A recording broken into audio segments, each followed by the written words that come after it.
ثالث سبب حصل اكتوبيك فوكس ان اتريوم. يعني ايه اكتوبيك فوكس؟ ركزوا معايا هنا. ادي القلب اهو، خلاص ماشي. انا قلت لك ان الاس اي نود لو شغاله عادي فالمفروض ان مفيش ولا خليه تنطق. طالما الاس اي نود بتطلع الكهرباء يبقى احنا كلنا كده ايه، نشد بلاستر وما نطلعش احنا كمان كهرباء، لان دي اسرع واحده. افرض واحد شرب قهوه كتير مره، عنده مرض معين خلى مثلا في خليه هنا تمردت على النظام، بيسموها اكتوبيك فوكس. ايه رايك لو الخليه دي الاس نوت بتطلع والريزم شغال نورمال عادي نورمال عادي، ايه رايك الخليه دي راحت مطلعه ضربه كده مره واحده بس؟ هل الريزم هيبقى نورمال ريزم كده ضربات متناسقه من الاس نوت ورا بعض، ولا هلاقي في مره كده في ضربه جت قبل ميعادها طالعه من الاكتوبيك فوكس؟ اكيد هلاقي الضربه دي. فسموا لما الاكتوبيك فوكس دي تطلع نبضه واحده بس، سموا الريزم ده بريماتيور. بريماتيور يعني ايه، حد عارف؟ غير ناضج غير يعني قبل ناضج. ميعاده. غير غير ناضج او ممكن يبقى قبل ميعاده. بريماتيور اتريال كونتراكشن. تتوقع لو الاس نوت دي بتطلع يعني عامله اهو بي وكيو ار اس وتي، بي وكيو ار اس وتي، راح الدي مطلع، فقبل ما كده يروح حاصل بي ويف وكيو ار اس وتي، وبعدين يكمل الايه، الريزم الطبيعي بتاعه تاني. بص كده على رسم القلب ده وهتفهم كلام. بص كده، الريزم ماشي طبيعي اهو، ماشي طبيعي اهو.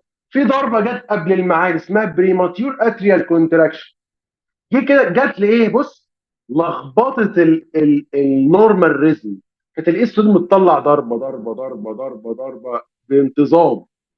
في نقطه بتيجي كده ايه ما بين دي ودي تقفل النظام ده او تطلعها على النظام ده، يبقى مين اللي طلع النقطه ديت بقى ساعتها؟ الاكتوبيك فوكس اللي موجوده دي. على فكره ممكن الريزم ده يبقى عندي وعندك واحنا مش حاسين. ليه؟ لان الاكتوبيك فوكس بتطلع مره واحده بس. يعني ممكن واحد لو متعود على شرب القهوه كتير، عملت له اس جي هلاقي المنظر ده كده. طيب ايه رايك لو ما فيش بقى؟ يبقى خلاص عرفنا اول نقطه ممكن تبقى ايه، بريماتيور اتريال كونتراكشن. يعني الاكتوبيك فوكس اللي ظهرت دي طلعت كهرباء مره واحده بس او مرتين حتى في خلال الدقيقه عادي يعني. طيب ايه رايك لو الاكتوبيك فوكس دي ما طلعتش مره واحده، لا، ده طلعت فوق ال 250 مره؟ طيب دي القلب بالنسبه له بتطلع من 90 ل 60، والاكتوبيك فوكس دي لمرض ما ولسبب ما بدات تطلع 250 مره. انت ايه رايك القلب هيسمع انهي واحده فيهم؟ اللي بتطلع اكتر. صح. القلب ما بيفرقش، اللي هيطلع اسرع هسمع كلامه. فبالتالي لو الاكتوبيك فوكس دي طلعت 250 اذا هيتغطي على الاس اي. يبقى القلب دلوقتي هيضرب كام مره؟ هيضرب 250 مره. حلو حلو. ال 250 مره دول لو نزلوا في الفنتركل تحت فيهم مشكله ولا عادي؟ سؤال. هم اكيد فيهم مشكله، مش طبيعيين. مشكله ليه؟ ده مش هيضرب الم... 250 مره وهيضرب بدم كتير وهيبقى الدنيا زي الفل معاه. ما ده كله لود عليه، وضغط الدم اكيد هيزيد يعني. ايه يعني لما خليت اللود عليه مثلا شويه، واحد متعود يجري 100 متر خليته يجري 150 متر ايه فرق؟ عادي. طيب هي المشكله مش في كده، المشكله في ايه؟ القلب مش محتاج يضرب اسرع، لا. ليه؟ لان الدم بتاع القلب المفروض ان القلب بيوسع نفسه في الدايستول عشان يملى نفسه دم، بعدين يعمل سيستول يخرج لك الدم. فهو محتاج وقت معين عشان يقدر يملى نفسه ويتخرجه له، يعمل كده. بص، ده الوقت بتاعه اللي هو محتاجه. طب انت لو خليته يتحرك اسرع 250 مره هيعمل ازاي كده؟ هل هو هنا لحق يفرد نفسه عشان يملى لك دم عشان يطلعه لك تاني؟ لا. فبدأ يتحرك على الايه؟ على الفاضي. يبقى ال 250 300 بالنسبه للقلب مش رقم كويس. لا، ايه الرقم الكويس؟ ال 90 ل 60 دول. طب حلو. طب لو الاكتوبيك فوكس دي طلعت ال 250 مره، مش مشكله كده على الفنتركل؟ لان الفنتركل هو اللي بيعمل الدايستول وعايز يملى يطلع الدم. طيب ايه رايك بقى ان الاي في نود دي، فاكر لما قلت لك مهمتها ان هي تمسك الكهرباء ما تنزلهاش على طول للفنتركل؟ ليها ميزه تانيه. ايه هي؟ ان لو لقت هنا في واحده اسمها اكتوبيك فوكس عماله بتضرب في الاتريوم 250 مره، تروح ماسكه ال 250 مره دول تقول لهم اسف، انا ما اقدرش انزل الهبل اللي عندك فوق ده يا ست اتريوم تحت. لو نزلت ال 250 دول تحت الراجل هيموت. فايه اللي هيحصل؟ اضربي فوق براحتك بي ويف، ومن كل 3 ضربات مثلا هنزل ضربه واحده بس للفنتر. فعايزك تتوقع رسم القلب هيبقى عامل ازاي. هل هيبقى فيه بي ويف واحده وكيو ار اس واحده، ولا هيبقى فيها ايه؟ بص ممكن الاقي كده، ادي بي، بي، بي، وادي كيو ار اس، بي، بي، بي، وادي كيو ار اس وتي. لا، ليه هنا 3 ضربات بي وضربه واحده بس قدامها كيو ار اس؟ بسبب الاي بي نود. قالت ايه؟ انت 250 اضرب لي هنا، اضرب لي هنا، اضرب لي هنا، ومن كل 3 ضربات هنزلك واحده. فسموا الرزم ده ايه؟ حد عارف؟ الأدريال فايبريليشن. اتريال فلاتر. اتريال فلاتر. فلاتر هتلاقي فيه كذا بي ويف كده وكيو ار اس. كذا بي ويف ممكن تبقى 3 لواحد، 2 لواحد، 4 لواحد، على حسب الريت. بس فهمت الفكره فين؟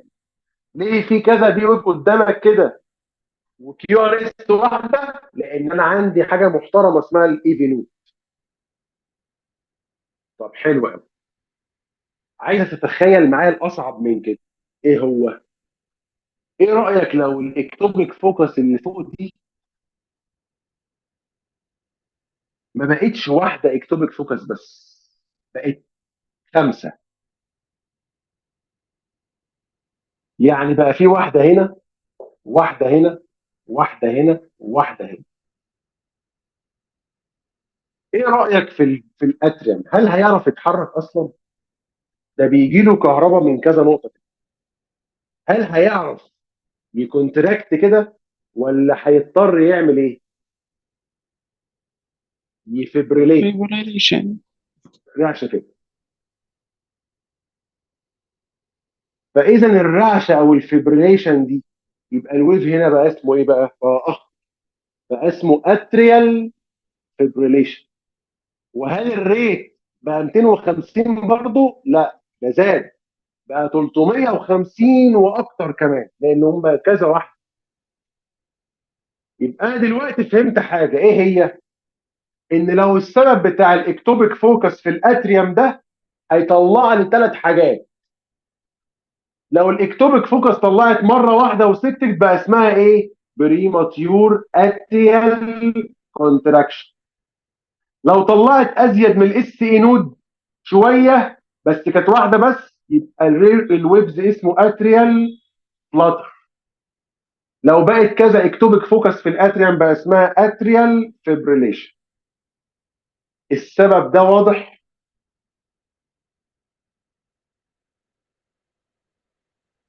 معايا؟ معاك يا معاك. دكتور.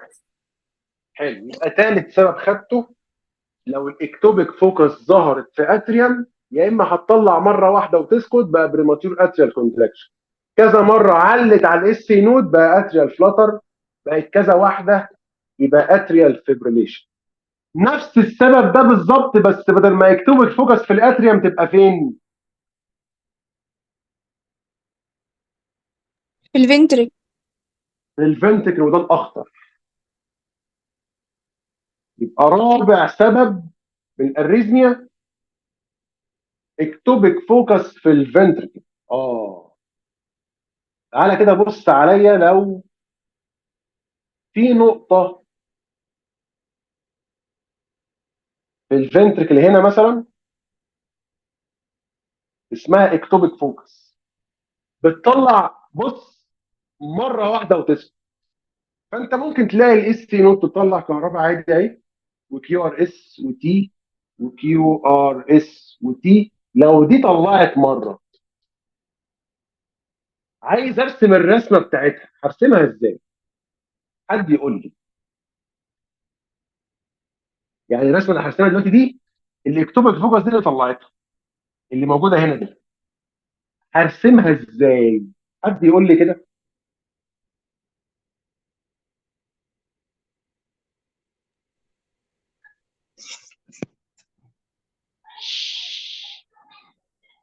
يا شباب بتبقى معكوسة. قايم بعدها. ثانيه واحده بس، هل هيبقى في بي ويف فيها؟ لا.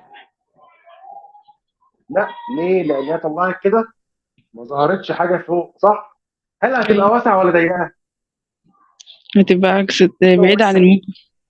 هتبقى هتبقى واسعه ولا ضيقه؟ واسعة. واسعة. واسعه ليه؟ لانها بتمشي في طريق غير طبيعي. طب هتبقى مقلوبه ولا معدوله؟ مقلوبة. شاطرين. انا لو شفت ضربه عامله كده، عامله كده وسط الرزم الطبيعي، يبقى اقول اللي عمل النقطه الغير طبيعيه اللي قدامكم دي بريماتيور فنتريكولار كونتراكشن. يبقى سهل قوي اجيب الرزم ده لو شفته قدامي، وفاهم اكتر هي كمان اترسمت لتحت كده ليه. معايا؟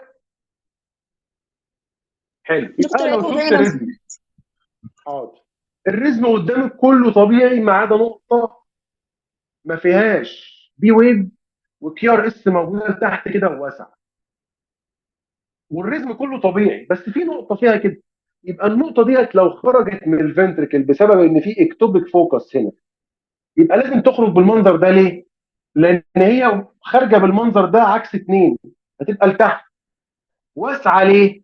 واسعه لان هي بتمشي بتكهرب الفنتركل بس في طريق غير السلكين بتوعنا، بتمشي في طريق غير السلكين، يبقى هتمشي ابطا، يبقى لازم تترسم زي ما انت شايفه عندك كده. يبقى لما ابص على الرسم ده اقول دي اكتوبيك فوكس حصلت في الفنتركل، ولكن ضربت مره واحده بس، فالموضوع ايه؟ سهل شويه. طيب عايز اقول لك الاخطر من ده، افرض النقطه دي هي اللي علت على الاس اي نود وبدات هي اللي تطلع الكهرباء بنسبه عاليه، هيحصل ايه في القلب؟ فوق لما كان الاكتوبيك فوكس في الاتريوم وبتطلع الكهرباء بسرعه، كان عندي حاجه بتحمي الفنتركل اسمها الايفي نود. طب دلوقتي بقى الاكتوبيك فوكس اللي هنا هي اللي بقى تطلع 250، الايفي نود هتحمي الفنتركل؟ لا، لا. هتطلع فساعتها 250 كلهم. شيل نفسك بقى كده، الفنتركل هيقعد يضرب 250 مره. طب حلو قوي. هل ده فيتاك. طبيعي يا ولا؟ فيتاك يعني ايه بقى؟ تخيل كده معايا ان النقطه دي هي اللي بدات تطلع كهرباء، الفي تاج دي هي المشهوره قوي وشكلها مشهور قوي. بس هي بتترسم، بص بتلاقي رسمه عامله كده. ليه كده؟ ما فيهاش غير كيو ار اس واسعه بس. اشمعنى؟ لان ديت هل هيبقى فيه اتريوم؟ هل هيبقى فيه بي ويف؟ لا. هل هيبقى فيه ان الكيو ار اس تبقى ضيقه؟ لا. كلها ممكن تبقى بالمنظر اللي انت شايفه ده، كيو ار اس وشكرا على كده. حتى ما بيلحقش يريح الراجل. بص عامله كده. يبقى لو الاكتوبيك فوكس طلعت كهرباء موجوده في الفنتركل وطلعت كهرباء ازيد من الاس نود وبقت هي اللي متحكمه، هيحصل حاجه خطر في الجسم محتاجه تدخل مني بسرعه، اسمها الفي تاك. معايا؟ معايا يا جماعه؟ اخوانا؟ معاك يا دكتور. ماشي يا ستي، والنبي حنوا عليا. يبقى كده لو طلعت مره واحده يبقى دي بالماتيريال فنتريال كونتراكشن. طلعت اسرع من الاس نود بقت في تاك. طب لو بقت كذا نقطه يبقى اسمها ايه؟ فيبريليشن. بالظبط، يبقى اسمها ventricular fibrillation او في اف اهي. يبقى برضو الفنتركل هيبقى فيه فيبريليشن او رعشه بالمنظر ده. طبعا دي اصعب حاله والمفروض تتدخل بالدي سي شوك عشان يصلحها. يبقى كده لو حصلت اكتوبيك فوكس في الفنتركل عندي برضو كام حاجه: بريماتيور فنتريكال كونتراكشن لو طلعت مره وسكت، في تاك لو طلعت اسرع من الاس اي نود، في اف لو كانت كذا نقطه موجوده في الفنتركل. لحد دلوقتي الدنيا كويسه معايا؟ ايوه يا دكتور، الله معاك يا ينور. دكتور. الله ينور عليك وعلى الناس. يبقى دلوقتي السبب اللي انا قلتهم مرتبطين ببعض، اكتوبيك فوكس في الاتريوم واكتوبيك فوكس في الفنتركل، يعتبروا تقريبا متشابهين مع اختلاف الايه المكان. القبل الاخير، السبب القبل الاخير مش عارف اربعه ولا خمسه، اسمه حصلت مشكله في الكوندكشن، في التوصيل. بس التوصيل هنا حصل له ايه؟ حصل له بلوك. يعني ايه بلوك؟ ادي الايه؟ الكهرباء بتاعتي، ادي الاس نود، ادي الاي في نود. قلت لك الطبيعي بتاع الاي في نود بتعمل ايه؟ بتبطئ الكهرباء. يعني الدي ويف اهي بتبطئ الكهرباء شويه، بعدين تبقى ايه؟ فيها كيو ار اس ودي بقى.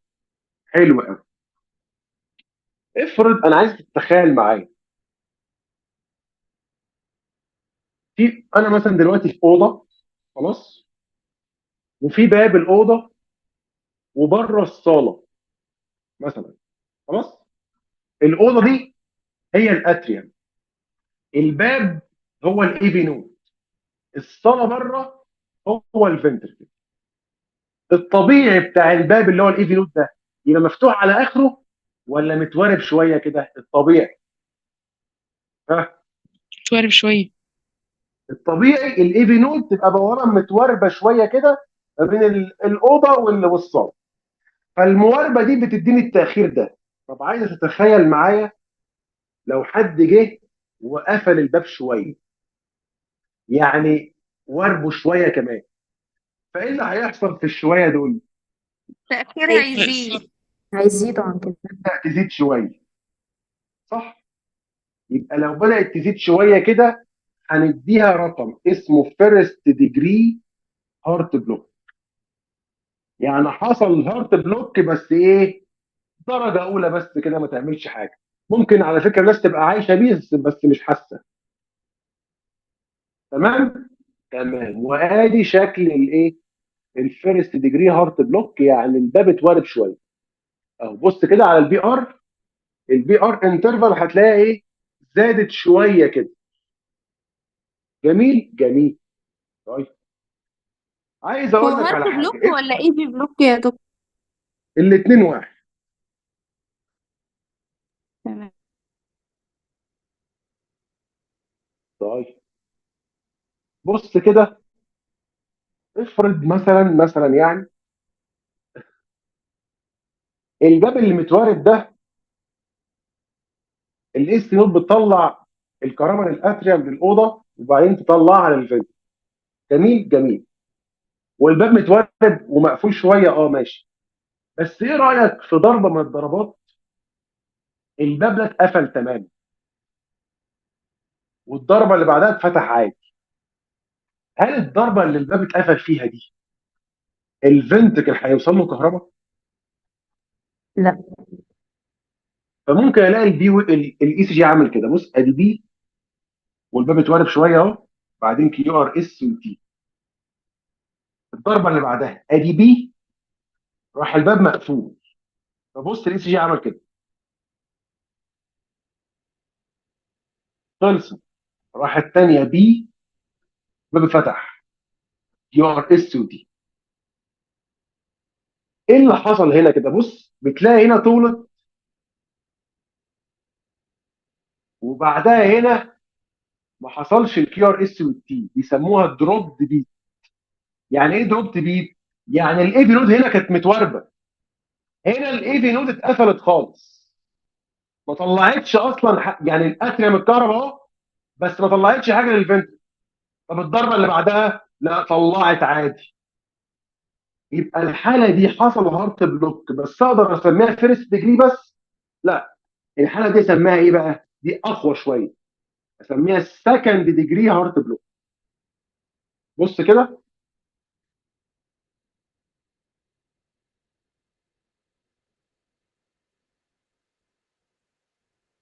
بص كده على الاي سي جي ده. كانت بدات ايه شويه تطول شويه تطول شويه، وبعد كده مره واحده راحت مش معديه حاجه، قفلت عليها. يبقى الراجل ده اسميه ايه؟ اسميه سكند ديجري هارت بلوك. سيبك من موبتس 1 وموبتس 2، مش عايز ارخبطكم بيها قوي، مش هتفرق معاكم كتير يعني. طب حلو قوي. فهمنا الفرق بين الفيرست والسكند ديجري؟ حد عنده مشكله فيهم؟ تمام. طيب، عايز اقول لكم حاجه بقى. انتوا سامعيني ولا انا بكلم نفسي؟ اتمنى يعني ما معاك يا كنتش دكتور. بكلم نفسي. الحمد لله. ما كانش في مشكله ولا حاجه. تخيلوا لو الباب ده اتقفل خالص بقى، الباب اتقفل تماما كده، هل في كهرباء هتعدي للفنتركل؟ لا. طب الفنتركل هيعمل ايه؟ هيسكت؟ لا. في نقطه منه من البركنجي فايبر تبص تقول لها يا اس اي نود، انت بتطلعي بس الاي في نود قفلت علينا وده مش هينفع، الراجل هيموت. فبعد اذنك انا هنصب نفسي اس اي نود بس للفنتركل وانت للاتريا. قال لها تتوقع الاي سي جي رسمتها تبقى عامله ازاي؟ هل هيبقى تبقى كل بي بالتبعيه وراها كيو ار اس زي الطبيعي كده؟ لا، ده دي بتكهرب مع نفسها الاتريوم ودي بتكهرب مع نفسها الفنتركل. الراجل ده ممكن تلاقي بص كده، بي بي بي كيو ار اس كيو ار اس بي كيو ار اس كيو ار اس كيو ار اس بي بي كيو ار اس بي. مش هتلاقي فيه تتابع ونظام زي العادي. ليه؟ لان كل جزء بقى بيضرب مع نفسه. الراجل ده هيبقى عنده اتنين هارت ريت، هارت ريت خاص بالاتريم وهارت ريت خاص بالفنتر. الراجل ده ما ينفعش يعيش كده. ليه ما ينفعش يعيش كده؟ لان النقطه بتاعت الاس نود دي بتطلع من 20 ل 40 بس، ومش هيبقى فيه تبعيه في النظام، لان ممكن ده يضرب مع ده في نفس الوقت. بيركبوا له حاجه اسمها بيس ميكر، منظم لضربات القلب عشان يقدر يعيش. طب شكل الاي سي جي عامل ازاي؟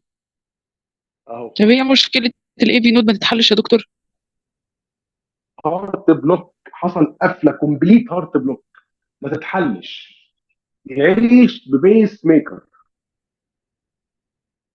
ممكن تتحل، يخش عمليه يعني اسمها كاستر ابليشن، ممكن يبقى فيها حل، ممكن. بس انا قصدي دلوقتي شفت الاي سي جي قدامك كده، بص، ممكن تلاقي 2 بي مش وراهم كيو ار اس عادي، لان كل واحده بتضرب بالمختلف بتاعها، فمش هتلاقي التبعيه اللي احنا ايه متعودين عليها.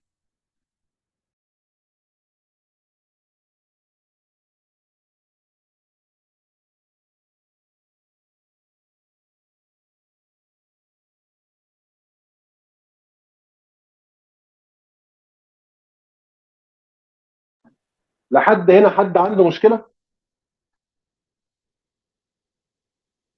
عرفنا يا دكتور الكوندكشن بلوك. ديجري نعم. السيرد ديجري تاني لو سمحت. الثيرد ديجري يعني ايه؟ الثيرد ديجري يعني الاي في نود اتقفلت خالص، مش بتعدي اصلا كهرباء. فدلوقتي الاتريوم هتكهربوا مين؟ هتكهربوا الاس اي نود. طب مين اللي يكهرب الفنتركل؟ في نقطه هتنصب نفسها اس اي نود للفنتركل، بس مش متنظمين مع بعض. معلش هوريك مش متنظمين مع بعض. دي تضرب الاتريوم اس نود دي، ودي تضرب للفنتركل. قال لها طب كده الاي سي جي هيبقى عامل ازاي؟ مش هيبقى التتابع اللي احنا عارفينه بقى بي وكيو ار اس وتي ورا بعض، لان ده بيضرب لوحده وده بيضرب لوحده. فممكن تلاقي شويه بي بي بي كيو ار اس كيو ار اس بي كيو ار اس كيو ار اس كيو ار اس بي بي. اما الاقي الاي سي جي بتاعي اهبل كده، متلخبط كده، مش تتابع، يبقى الراجل ده عنده الثيرد ديجري هارت بلوك. واكيد الريت بتاعه هيبقى قليل، لان دي اصلا بتطلع من 20 ل 40 بس. وصلت؟ اه يا دكتور، يعني دلوقتي سكند ديجري كانت بتعدي يعني شوية بتكفل وشوية اه. بتعدي. يعني ايه؟ يعني بتطول المده، وممكن تعدي ومره تانية ما تعديش، وتقعد مثلا 10 مرات تعدي، وتيجي في مره كده ما تعديش نبضه. اه لكن فاهمه السكند ديجري ازاي؟ ده سكند ديجري.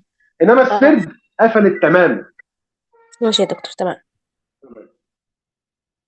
فاضل اخر نوع خالص، مش كوندكشن بلوك بقى، لا، ده في طريق تاني اتفتح غير الاي في نود.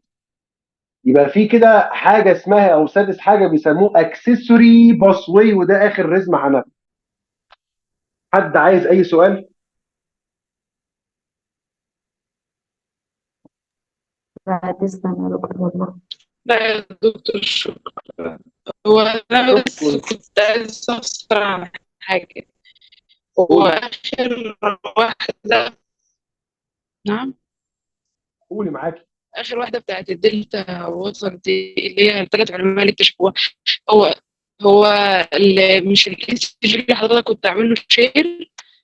هو اصلا كانش ابنورمال خالص، يعني كان في بيوت الاتنين ورا بعض كده وحاجات. معلش انا الصوت مش واضح، الصوت بيقطع. قولي تاني كده.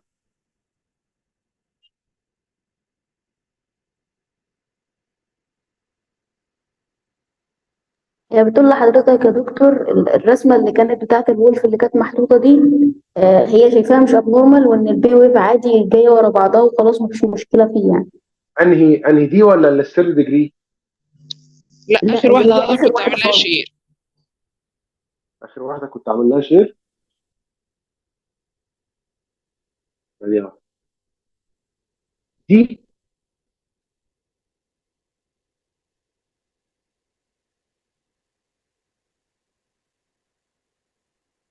دي كده.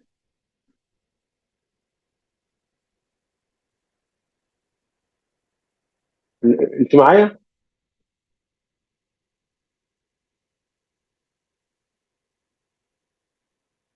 يا شباب؟ هي تقريبا النت عندها مش حلوة. طب هي كان قصدها على ديت يعني ولا اي واحده؟ اه هي قصدها على دي، يعني ممكن ما خدتش مالها بالها بقى؟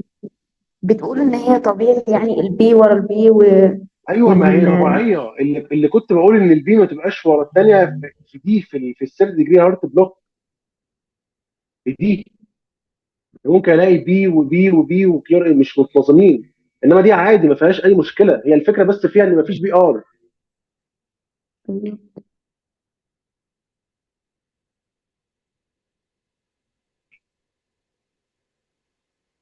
طيب عامه، لو في حاجه هبقى اجاوبها بقى ايه لوحدها احسن. حد عايز اي حاجه عشان اقفل؟ لا تمام أوي كده. ماشي، ان شاء الله اشوفكم بكره برضو على خير نشرح الادويه ان شاء الله.